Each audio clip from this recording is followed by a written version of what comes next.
इसका मकसद मुख्य था कि चौथी और पाँचवीं हमारी रह रही थी क्लासेस, क्योंकि पहले 1 से 3 तक तो हमने ट्रेन कर दिया था टीचर्स को भी, और जो अब जो नई चीज़ आई इसके अंदर 4 से चौथी और पाँचवीं क्लास के लिए, और वो सभी पे एप्लीकेबल होगी पहली से पाँचवीं,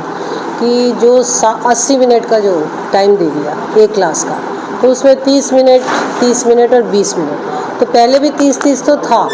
कि आपका वो रीडिंग का, राइटिंग का वो था, पर लाइब्रेरी का पीरियड नहीं था, तो वो उसमें 20 मिनट लाइब्रेरी के लिए डाल दिए, जिससे कि बच्चे को बोलना आए। और ट्रेनिंग जो है उसका मुख्य मकसद है कि एक तो रिफ़्रेश कर दे, और TLM जो है टीचिंग लर्निंग मटेरियल बनाना और किस तरह से उसका प्रयोग करना, ये भी बच्चों को सिखाए। तो उसी के लिए अपने जो ब्लॉक महम के सारे जो प्राथमिक टीचर्स हैं उनको ट्रेनिंग दी जा रही है, और 2 बैच अभी कंडक्ट हो गए हैं और 2 बैच आने वाले टाइम में कंडक्ट होंगे। जो मैडम गैर मान्यता प्राप्त स्कूल है, अभी लिस्ट भी जारी हो रही है, सरकार भी उनके खिलाफ है, तब क्या कार्रवाई हो पाएगी? हाँ जी, वो उसकी एक क्लस्टर वाइज जो है लिस्ट तैयार कर ली गई है BO मैडम के द्वारा, और वो DWO और DO मैडम को भेज दी गई है। तो जो भी रिपोर्ट क्लस्टर वाइज आई है हमारे पास ऐसे विद्यालयों की जिनके पास मान्यता नहीं थी, उनकी सारों की लिस्ट बना के स्कूल वाइज वो दे दी गई है। तो उस पर विभागीय कार्यवाही एज़ पर नॉर्म्स होगी।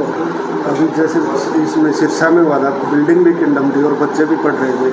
तो कई गाँव में स्कूल जैसे भी हैं जिनके बिल्डिंग भी कंडम और बच्चे बैठ रहे हैं, तो उनके खिलाफ क्या है? बाकी हमने यहाँ पर क्या किया है कि अपने पूरे ब्लॉक के अंदर जो हमारे JE है राजेश जी, उनके द्वारा एक स्कूल को विज़िट किया गया,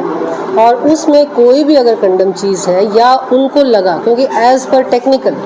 हमने ये टीचर्स पे नहीं छोड़ा कि टीचर्स बताएं कि कंडम है या नहीं, हमने JE जो है उनका सहयोग लेकर और उनको सारे स्कूल्स में विज़िट करवाया, और उनके आधार पर जो रिपोर्ट तैयार करी गई है कि उसमें अगर किसी एक कमरा है, 2 कमरा है, तो एक तो सख्त हिदायत दे दी गई है कि वो कमरा बंद रखें और उसके आगे एक चार्ट के ऊपर लगा दें नॉट इन यूज़, और यहाँ पे बच्चे ना जाएं, ठीक है, मतलब तारबंदी करके। और दूसरा, वो सारी की सारी लिस्ट बना के DWO और DO के माध्यम से ADC मैडम को भी सौंप दी गई है। और कुछ स्कूल में मैडम बसेज हैं वो कंडम है, जैसे चलने की हालत में नहीं है, फिर भी उनसे बच्चे को ले जाया जा रहा है, और पीछे भी एक घटना हुई थी जिसमें बिल्कुल, हाँ जी। तो इस पर क्या कार्रवाई की? तो इस पे भी सर, इस पे हमारा ये है कि अब पिछले 1 हफ्ते से ऊपर हो गया, और उसके लिए एक जिला स्तर पे मीटिंग भी DO मैडम की अध्यक्षता में हुई थी, कि सभी जो प्राइवेट स्कूल्स के जो ओनर्स थे उनको सेंसिटाइज़ किया गया इस मैटर के ऊपर, और फिर DO मैडम के आदेश अनुसार हर ब्लॉक के BRC एंड BOs को भी स्पेशल आदेश दिया गया कि वो हर स्कूल में SDM के तहत एक कमेटी गठित की गई है, जिससे कि सारे स्कूल से विज़िट करके उनके बसेस का जो भी नॉर्म है, एफिडेविट है या ड्राइवर का वो है, तो वो सारा देखा जा रहा है, और बस जो है उसमें जो भी सुविधाएं होनी चाहिए, चाहे वो फर्स्ट एड की हो, चाहे CCTV की हो, चाहे ड्राइवर के एक्सपीरियंस की हो, वो सारी मतलब फ़िज़िकल तौर पे चेक की जा रही है, और उसके आधार पर रिपोर्ट बनाई जा रही है ताकि उनके खिलाफ भी एक्शन लिया जा सके। शिक्षा में सुधार के लिए और इसकी गुणवत्ता है इसको और ऊपर उठाने के लिए, क्योंकि जितना हो उसके मैंने टीचरों ने ट्रेनिंग देकर नए नए जो प्रयोग आ रहे हैं वो प्रयोग हम लोग के स्टूडेंट्स पर आजमाएं ताकि शिक्षा का सुधार और बेहतर हो जाए। मेन उद्देश्य यही है। आपने यहाँ